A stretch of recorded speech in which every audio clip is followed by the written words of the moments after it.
Brian, obviously I'm sure you're happy with the 3 points, but are you also frustrated with how you ended up getting there? I am living in this moment. It was an exciting game for TV, for the neutral fans.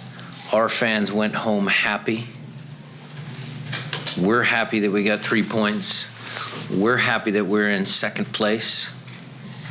So I am going to take this victory and enjoy this moment. Jeremiah, you asked me the same question on Wednesday, and then I might give you a different answer. Okay.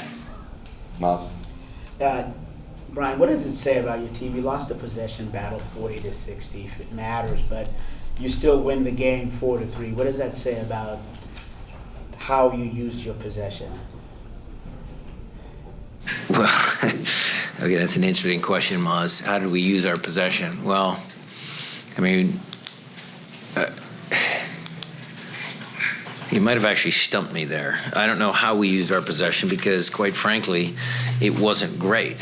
So the goals we scored, I mean, you look at Raul in the first half, I mean, that sequence of, the last 5 minutes of the second half, we pinned him back, of the last few minutes of the first half, when we had him pinned in and we picked up a loose ball and Raul scored. Okay, that wasn't really from possession because they outpossessed us in the first half, I'm sure.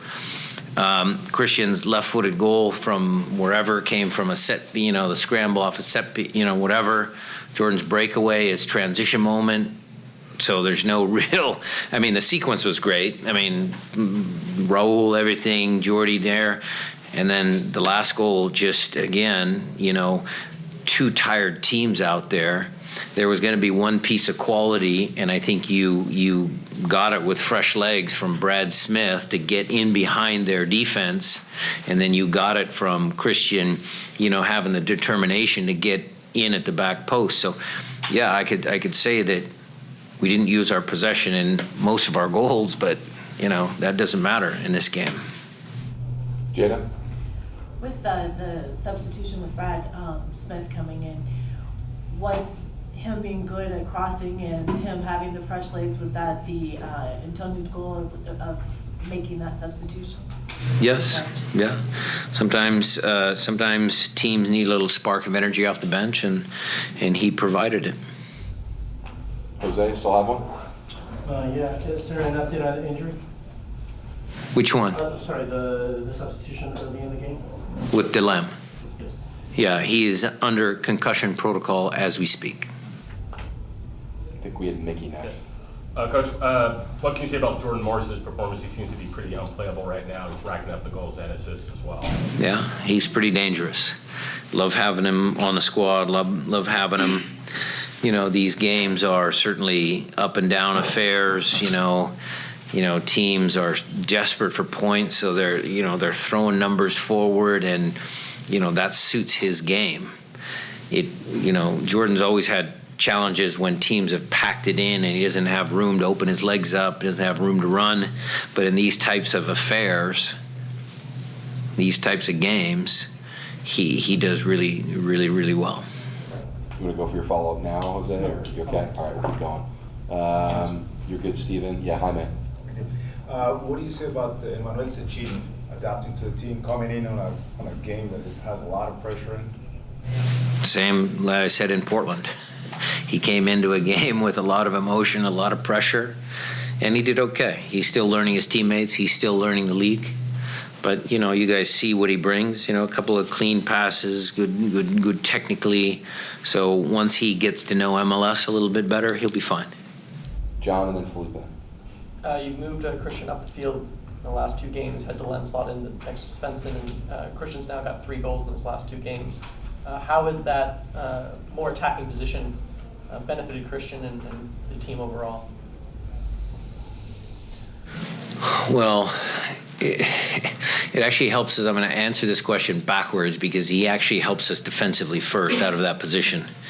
When Ozzy was here with Gustav and Christian was there, I thought we were really solid. At the end of last year, we were really solid defensively, and then he gets injured in that Portland game, and I think that was a loss for us. His attacking prowess has been there with that kid from the beginning, even when he first came to us. He's always scored timely goals. He's had a couple long-range bombs from distance. His ability, I'll go into more detail to your question a little bit. When he's up and down on this side, he has the power and the endurance and the mental toughness to, even when he's tired, get up and down the field. And tonight, against an opponent that had some heavy legs, his mental toughness, his drive to succeed and win is what put him at the back post for that winning goal. Felipe?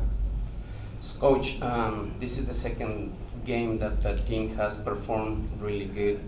And then, but how do you take the suggestions from the captain when they approach to the technical area? I saw Nicolas Lodeiro coming to you guys a couple of times asking for or suggesting something. Can you talk about that?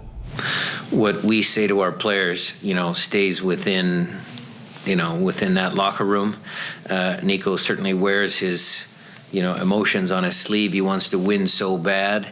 There is some part of every single player, whether it's in a game, whether it's in training, whether it's in meetings, that, they're very passionate about what they do.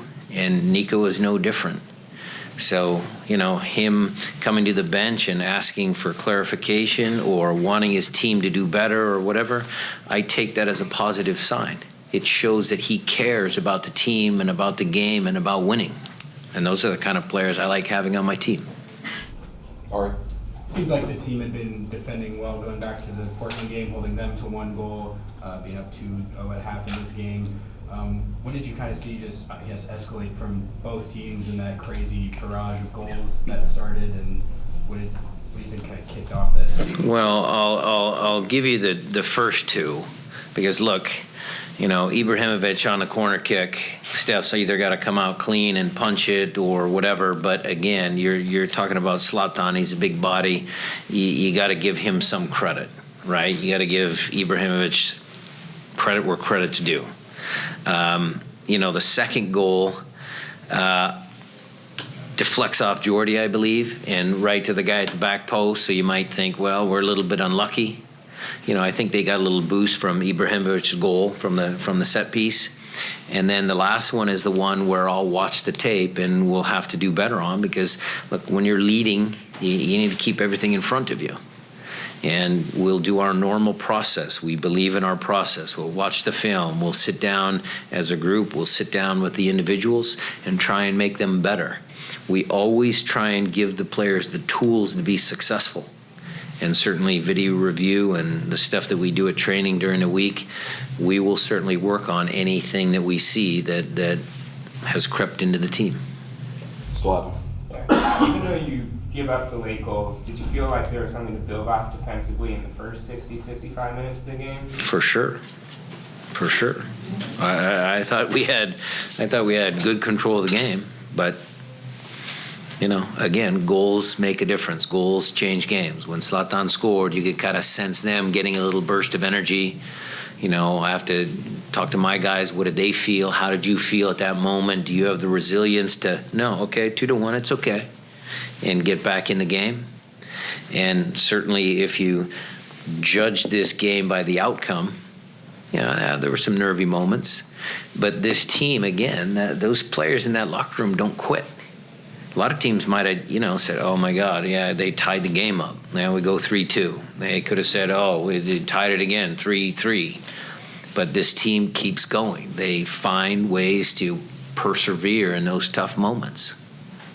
Saw a few follow-ups. Jeremiah, still have one? Yeah, Gustav looked like he ran off the field pretty quickly at the end of there. Is anything going on?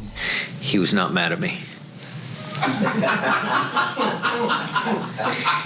He's got a 7:15 flight to Sweden, so he had to go. Good question. Like that. Jay, did you have one?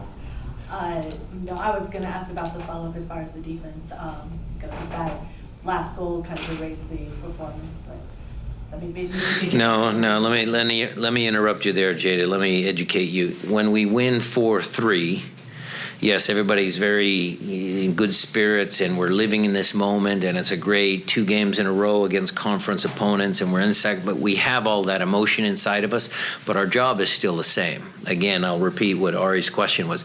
We have to give them the tools to be successful. So we will do the same process. We'll watch the film. We'll help those guys. It's not going to change. We're not going to forget about the defending just because we lost 4-3. Felipe? Or we won 4, excuse me. Thank you for correcting me. I'll educate you on that one.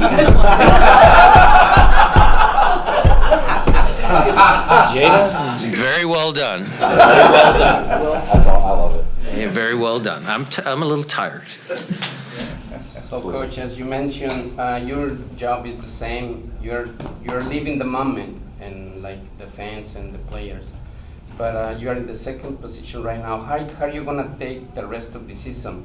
So, in the month of June, you were talking about the tempo that the team needed to win games, because back then they had him on their hands and then they let him go, and then they end up losing him. How is the team performing in terms of tempo? So it's a good question, because what I felt during those hard months was the team didn't have as much confidence in their performances. I thought that the team was playing, they had injuries and international call-ups and, excuse or this or that. Now I think we've been put under pressure the last couple of games, but the team has still performed well. You ask yourself, why is that? We have been messaging, and those players read the same things that we read, the standings. They look at the standings by now. It's the end of the year. We know that the last 6 games are all critical games. But the team in there has confidence. And I think that's a little bit the difference. They are playing with a high level of confidence that they can go out and win games. Others? Yeah, Maz. Yeah, just going back to my question that I didn't ask very well. I guess what I was trying to ask is that the ability for your team to score outside of having the possession.